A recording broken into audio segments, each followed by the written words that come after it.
Hey everybody, welcome to our latest video Q&A here.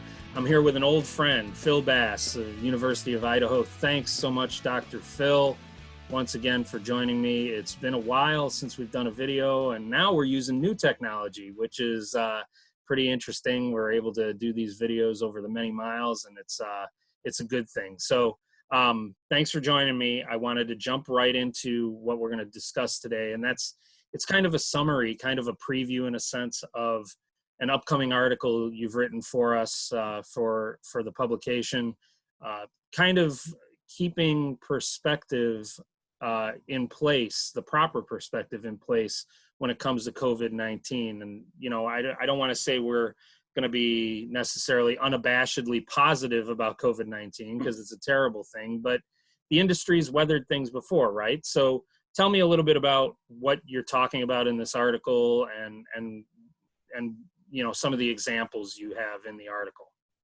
So yeah, I mean, I'm a bit of a history nerd, as well as a meat nerd. But this was probably the first time I've written combining the two, really. And it came to me just kind of listening to a lot of the discussion over COVID-19 and how that's affecting the world in general. And one of the discussions I was listening to just was talking about how so many people are saying, when we get back to normal, when we get back to normal. And the reality is that the speaker was saying, we need to be looking forward to normal. What is going to be the kind of the new normal? And I took that and just started compiling the incidences and historical things that have happened to the meat business in the past. And these are just a couple small little snippets, really, but I thought were pretty impactful still nonetheless.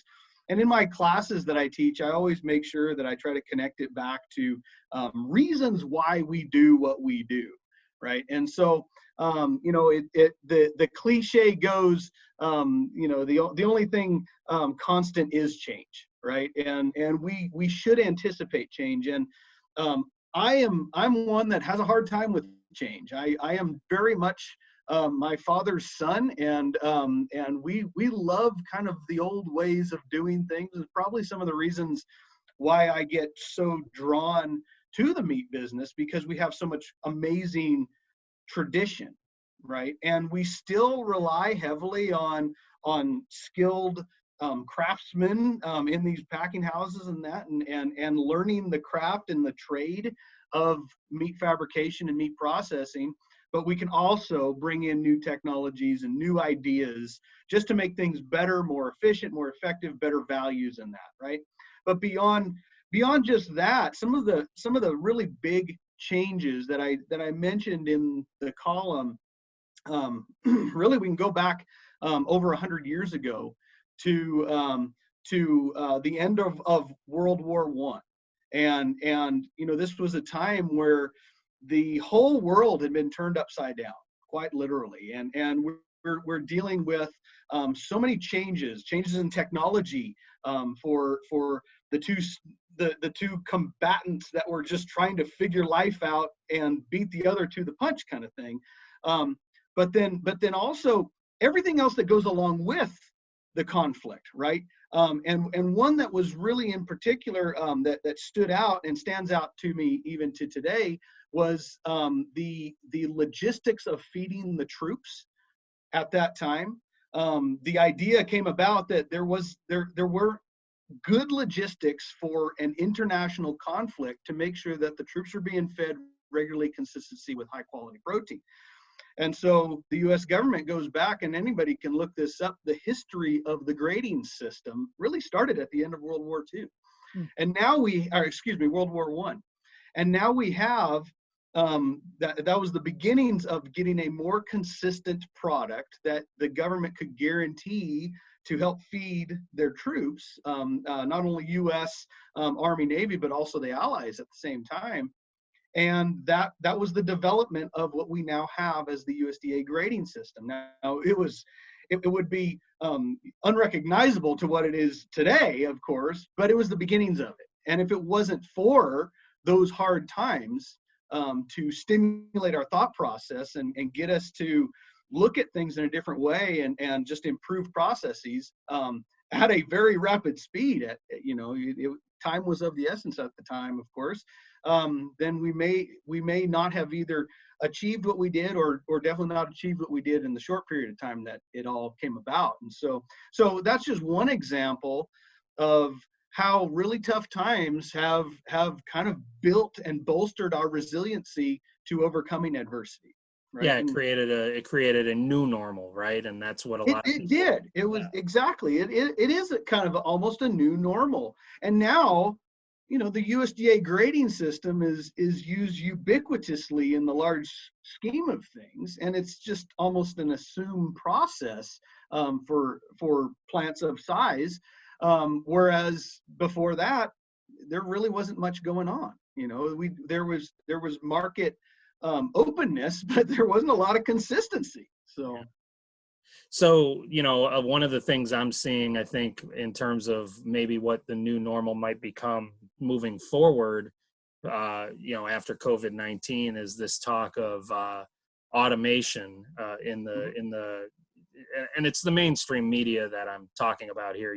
Now it's moved from the big bad meat industry is making its workers sick to, I've seen stories saying, well, now they're going to automate. And of course, they're using the buzzwords then of put people out of jobs and blah, blah, blah, because that's what they do, unfortunately. But it's intriguing to me that they're jumping on that, because we've talked about how the industry has been automating as we've gone. Do you think that this is legitimately going to kickstart that even further? Maybe, some of the processors who didn't automate processes because of maybe a lesser yield or a more difficult ROI. What do you think? In terms of automation, are we going to see maybe more processors taking? I hesitate to say taking chances on automation, but maybe being a little more open to automating if it isn't the perfect system for what they need. That's an awesome question, honestly.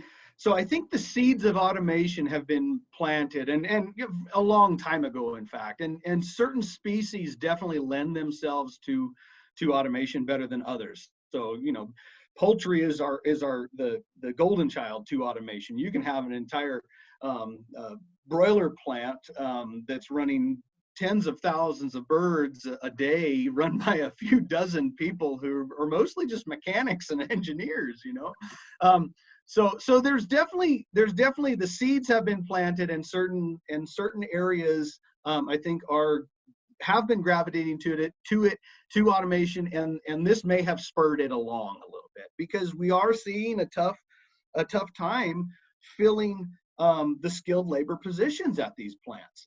We're having a lot of folks that are either ill or potentially ill that need to be taken care of and need to separate themselves from the greater community. I will say, however, in my discussions with the meat business and meat operations, and I try to stay in touch with these guys, I will shout it from the rooftops. These meat plants are doing the absolute best that they can to try to maintain the worker safety.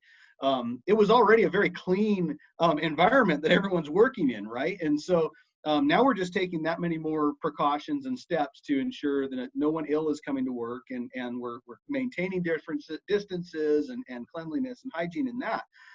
It's just the reality of populations, and you can say that about any major city. You get more density and there's a higher risk factor there. Back to your original question on the automation, I believe that because of that inherent labor shortage, it's probably getting processors to think closer about it and think a lot more critically about it.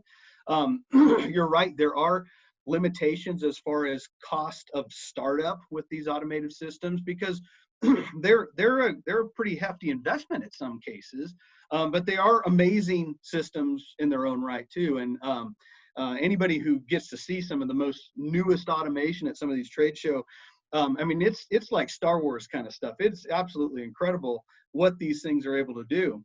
But I also truly believe that there's still very much a place for the hourly worker, for the skilled craftsman, as I call these folks, who are breaking apart carcasses at these plants because I can't recall exactly who it was that said it, but I will quote that anonymous person.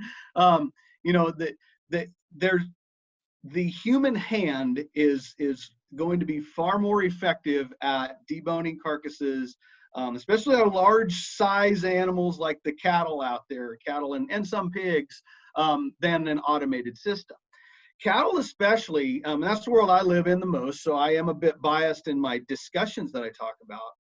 But beef, because we're focusing so much more and more on individual muscles and trying to minimize variation in cuts that way, and definitely looking at boneless items and options, and then also the factor of cattle are highly variable creatures, even in our much more focused market that we have nowadays. They're still highly variable creatures. Automation has a hard time with that. Automation really likes consistency. And so the poultry business, the pork business, they can still rely pretty heavily probably on the automation and use that as a consideration. But I don't see any meat plant out there saying, nope, we don't need any more workers. And I tell my students quite regularly, if you look at the folks that are either out of a job or telecommuting and minimizing their hours and their effectiveness and ability to continue to work, and then you look at the folks in agriculture, especially animal agriculture, there is a huge divide there. Agriculture has been going hard and heavy with production just to make sure that everyone is fed, but that also means that there's a lot of jobs that are still available out there. And so I think automation definitely has its place. I think now is probably a time where the decision-making leaders are really looking at it more critically. But I don't think that it's going to push all of the jobs away from the meat business. I think we still need skilled labor. We still need good, critically thinking minds to keep all this stuff flowing.